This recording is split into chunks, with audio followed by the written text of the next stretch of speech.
South Africa's COVID-19 death toll reached 29,175 deaths on Saturday. This after 288 more COVID-19 related deaths were reported on New Year's Day. There are currently 162,010 active cases of COVID-19 in South Africa.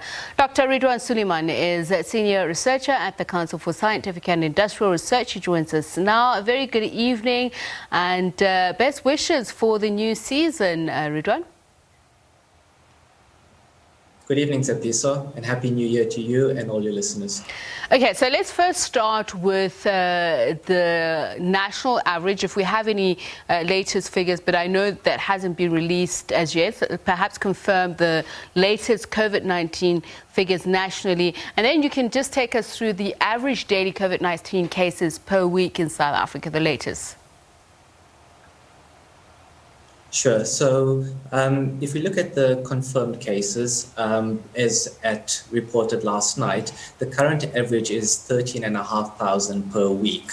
Now, that is an increase of about 14% as compared to this time last week.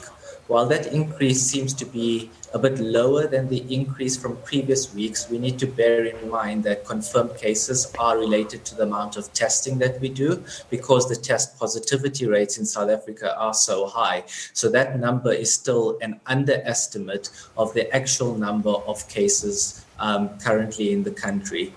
So as you see from the graph here, the 14% increase in the last week, whereas we've seen higher increases in previous weeks, but the test positivity rate has continued to increase and reaching record high levels currently. So let's put up the second graph, which is that of daily incidence rates per province test positivity, Ridhwaan, and if you could just take us through that. So if we break down the cases per province, the numbers are mostly being driven by the bigger provinces still, so Western Cape, as well as a rapid rise in KwaZulu-Natal and Gauteng. So in KwaZulu-Natal, the numbers have increased by at least 14% compared to a previous week, or a doubling rate of 15 days. A similar rapid rise is seen in Gauteng, where the numbers have increased by 29% compared to the previous week, or a doubling rate of 19 days. Further than that, we're seeing an increase in many of the other provinces. If you look at the bottom right of this graph, you see those curves all starting to trend upwards. Of note, if we can point out one of them, that being Limpopo, we see that the incidence rate currently is almost twice as high as what it saw at the peak of its first wave. And the number of new cases being reported have increased by 83% compared to this time last week, or a doubling rate of every 8 days. The Eastern Cape has started to sort of plateau a bit, and we need to monitor this because the numbers are still high, the test positivity rate in the province is still high, and we need to continue the sustained decrease that we've seen over the past couple of weeks. It's hit a bit of a plateau at the moment, and Western Cape continues its rise after a slight decrease, most likely due to a decrease in testing as well over the festive period. So then let's look at the average daily test positivity rates per week in South African hospitals. And it's important what you mentioned, because we have seen a marked change in provinces that previously had, lower figures, but because of the second wave and also what we've seen, the higher figures, that's changed. Sure. So we have seen that the infection has spread into the inland provinces, and this is reflecting in the test positivity measure. So nationally, the test positivity rate is currently 32.2%. That's the average this past week, which is at a record high. And what it means is that for every 3 tests that we're conducting, we're finding 1 positive case. So it's certainly an indication of rapid community transmission, and again, an indication that there are many more undetected cases. If we break that down further into the provinces, we see that all of the provinces, the test positivity rates are rising, and in Western Cape, Limpopo, and KwaZulu-Natal, that test positivity has hit 40% or higher, so record levels that have not been seen before. And it's an indication of the test capacity constraints as well as the criteria that's now been put in place for testing, but certainly an indication of rapid community transmission. Okay, Ridhwaan, let's move on to the next graph, and that is on new COVID-19 hospital admissions per week in South African deaths. So that's very important for us to see so that we can follow the conversation with you. So let's put that up as you explain that. Sure. So the measures that we talked about previously, that being cases and in conjunction with that, the test positivity, those are leading indicators. The hospitalizations now are lagging indicators together with the deaths, which lag by another 2 weeks. Over the past week, the number of new hospital admissions that we've seen across the country has been just over 9,500. And that's an increase of 20% as compared to this time last week. Those new hospital admissions need to bear in mind that these are just new admissions. And currently, if we look at total hospitalizations of the 162,000 active cases, we have 13,000 total hospital admissions. The number is mostly being driven again by the bigger provinces. Western Cape continues to report very high number of new admissions, and that figure is up by 16% as compared to the previous week. We're also seeing a rapid rise in KwaZulu-Natal, that number of new admissions up 27% compared to last week. And also of concern is the rapid increase in hospital admissions in Gauteng. That's being up 44% compared to the previous week.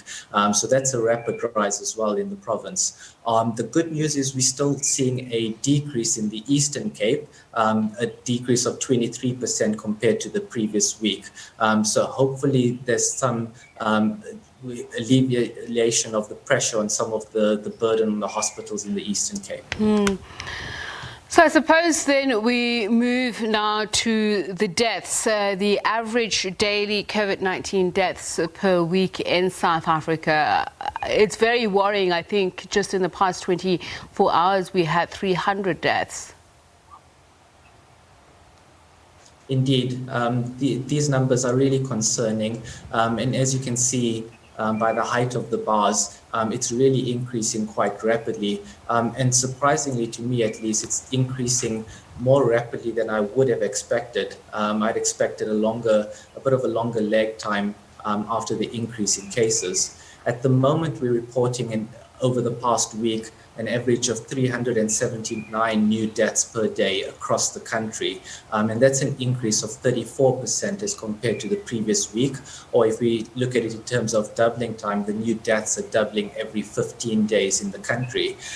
Now, if we zoom in then on what's driving these numbers, again, the increase is due to high number of deaths still in the Eastern Cape and the Western Cape, and then a rapid rise in other provinces, particularly KwaZulu-Natal and Gauteng, the numbers rising quite rapidly. So in the Western Cape, currently we're seeing on average 130 new deaths per day, and that's increased by 33% compared to this time last week. In KwaZulu-Natal, we're currently seeing 85 new deaths per day over this week, and that's an increase of 85% compared to the previous week, or doubling time of 8 days. Similarly, in Gauteng, the rise is quite rapid. Currently, 48 new deaths per day are being reported, an increase of 140%, or doubling time of 5.5 days. So those are quite concerning. Again, the good news in the Eastern Cape is we're seeing a sustained decrease in the number of reported deaths, currently at around 100 new deaths per day. So while still high, hopefully that curve will continue to trend downwards, but needs to be monitored quite closely, as well as the capacity in the hospitals and supporting the healthcare workers as well at the same time is of utmost importance. Ridhwaan, one of the labour unions, SAFTU, was lamenting the fact that while government gives us a breakdown of gender with regards to the infections and including the deaths, we're not getting a breakdown by race or even by economic strata. I'm curious just how important is that? So I didn't quite catch the last bit of your question. So I'm asking, one of the labour unions is lamenting the lack of data or at least transparency on the breakdown in race and economic strata, or, just, whether people are at the higher or lower rung of the economic ladder. I'm asking, is that important to know? Look, I think it would be very useful to look into other data and measures. I think what probably is more useful at the moment is a breakdown per age group. We've really not seen that for a long time, particularly, both in terms of case numbers as well as the deaths. I think we can learn a lot from that. Beyond that, I think breakdown in terms of gender would certainly be useful, as well as in race and economic or demographics in general, not to sort of isolate particular groups, but to try and understand maybe behavioral patterns and to take that into account by taking further measures. So certainly the data would be useful in terms of analyzing any particular trends. But again, I reiterate, probably an age breakdown at the moment would be most useful. Ridhwaan, as always, thank you very much for taking the time. Dr. Ridhwaan Sulima is Senior Researcher at the Council for Scientific and Industrial Research, just giving us a breakdown of the number of cases that we're seeing in South Africa per province, even hospitalizations and deaths. And he repeats the fact that it is escalating alarmingly, especially the number of deaths.